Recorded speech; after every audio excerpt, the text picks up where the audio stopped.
Hi, it's Barbara Ireland. I just returned from an amazing trip to southwest Britain, the land of magic and fairies and Stonehenge. I have a lot to share, but today I want to show you something extraordinary, possibly a video of a fairy.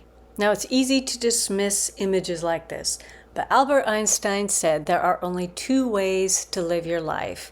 One is as if nothing is a miracle, and the other is as if everything is a miracle. I choose to live like everything is a miracle. What will you choose?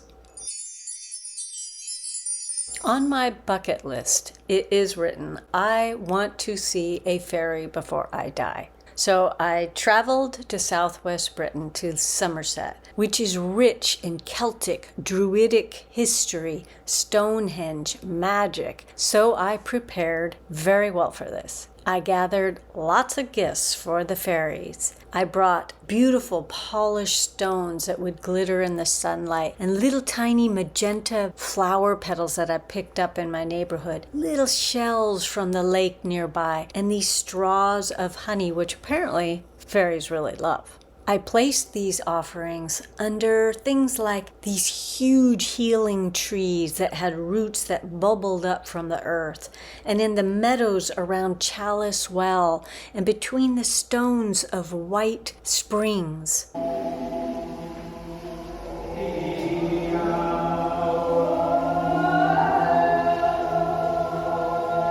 And around the grounds of Glastonbury Abbey, which is an area tied to Arthurian lore and to the Virgin Mary. I whispered to the fairies, I sang to them even, but nothing appeared. Well, almost nothing. There was one day when the group I was with were at another beautiful stone circle, full of intense energy. I had left my gifts for the fairies, and I started singing a jazz song to them. In the distance was a herd of cows, and one perked up as soon as I started singing. She started trotting over to me. She stopped 1 foot in front of me. Cows are huge. And I was like, wow, I just kept singing and looking in her eyes. And lo and behold, she started licking my hands, licking my cape, licking my legs. She licked me all over while I sang. Eventually, I reached down and I pet her nose, and we had this amazing connection. Still, it wasn't a fairy. Finally, it was the last night of my trip.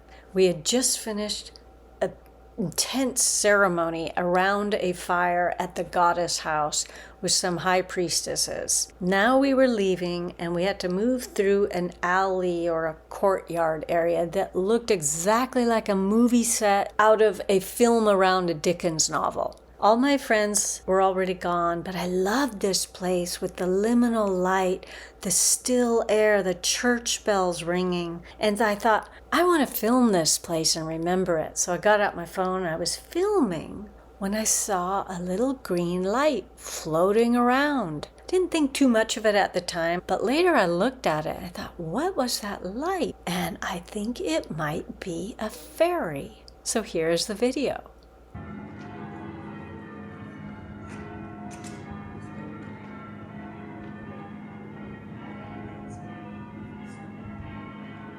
So what will you choose? A world that is dull and lifeless, or one that is exploding with miracles?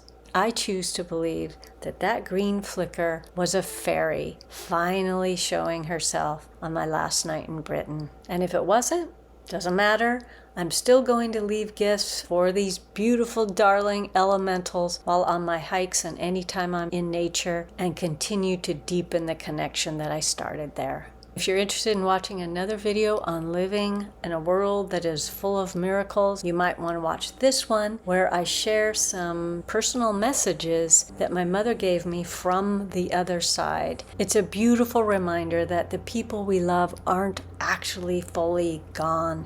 In fact, they may be closer than we even imagine.